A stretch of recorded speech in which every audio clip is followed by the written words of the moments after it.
किसी आडंबर में नहीं पड़ना।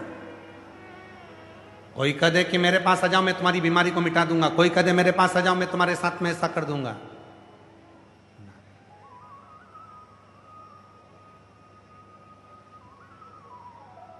हम कहते हैं हो सकता है लोगों को थोड़ी हमारी बात बुरी लग जाए,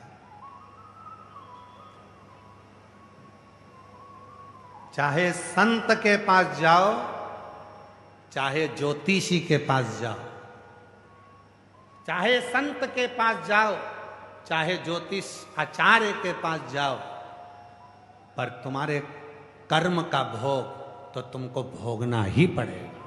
कोई दूसरा तुम्हारे कर्म को नहीं कर सकता। अपने कर्म के लेख को तो तुम्हें भोगना है। तो फिर किसी ने कहा गुरुजी फिर एक लोटा जल समस्या का हल, फिर ये बात, तो फिर वर्णन आया जब भगवान श्री राम वनवास के लिए जाने लगे तो दशरथ जी के चरणों को प्रणाम करने लगे। और दशरथ बाबा से कहा कि दशरथ जी ने कहा कि बेटा तुम जा रहे हो वन? हाँ। 14 वर्ष के लिए? हाँ। तुम्हें दुख नहीं है? राम जी ने कहा कोई पिछले जन्म का कोई कर्म होगा जिसका भोग मुझे भोगना पड़ा। अब क्या राम जी की सभा में ज्योतिषाचार्य नहीं थे? क्या राम जी की सभा में कोई संत नहीं थे? सब थे, संत भी थे, ज्योतिषाचार्य भी थे, पर कर्म का लेख तो मानव को भोगना है। तो भगवान दशरथ जी ने कहा राम एक काम करना, अगर कर्म के लेख को संत हो चाहे ज्योतिषाचार्य हो कोई नहीं काट सके, तब कर्म के लेख को एक लोटा जल काटता रहेगा। तो शिव का समर्पण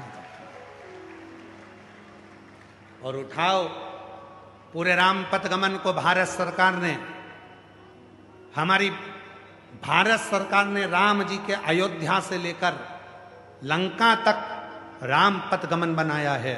जहां राम जी जिस मार्ग से निकल कर गए थे पैदल पैदल, भारत सरकार ने रामपथ गमन बनाया है।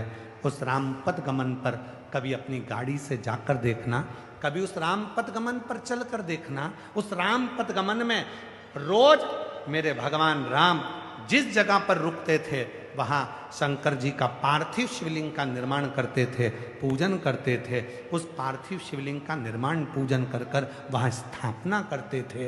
राम जी का एक भी दिन ऐसा नहीं जाता था जिस दिन भगवान श्री राम शंकर जी की पूजन ना करते हों, प्रतिदिन पूजन करते थे। क्योंकि राम जी को मालूम था कर्म के लेख को कोई नहीं काट सकता, अपने कर्म के लेख को केवल शिव ही काट सकते हैं, और वो भी एक लोटे जल से काट सकते, कोई दूसरा नहीं काटेगा।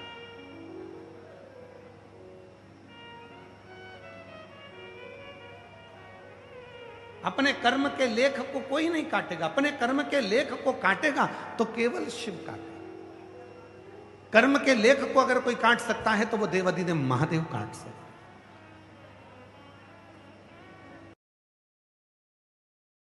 बहुत तकलीफ है, बहुत कष्ट है, बहुत परेशानी में घिरे हो, अगर तुम्हारा भरोसा पक्का है, विश्वास पक्का है, और आज फिर कह रहे हैं शिव महापुराण की कथा में, इस दिल्ली के जापानी पार्क में इस कथा के अंतर्गत सेक्टर नंबर 10 में जो ये कथा चल रही है, इसमें कहना चाहेंगे अगर तुम्हारा विश्वास पक्का है, तुम्हारा भरोसा पक्का है, और तुमने यदि शिव को अपना मान लिया है, तो निश्चित है कथा सुनकर जब तुम उस पर विश्वास कर कर जाओगे तो 3 महीने के अंदर मेरा उघड़दानी तुम्हारी मुराद पूरी जरूर।